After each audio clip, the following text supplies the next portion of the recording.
You ask Tiger to solve. This deals with linear equations with one unknown. The final result is x equals 20/9. Let's solve it step by step. Simplify the expression. Expand the parentheses. Simplify the arithmetic. Expand the parentheses. Simplify the arithmetic.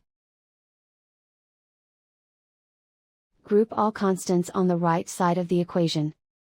Subtract 20 from both sides. Simplify the arithmetic.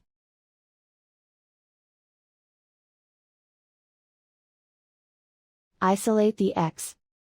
Divide both sides by -9. Cancel out the negatives. Simplify the fraction. Cancel out the negatives. And so the final result is x equals 20/9.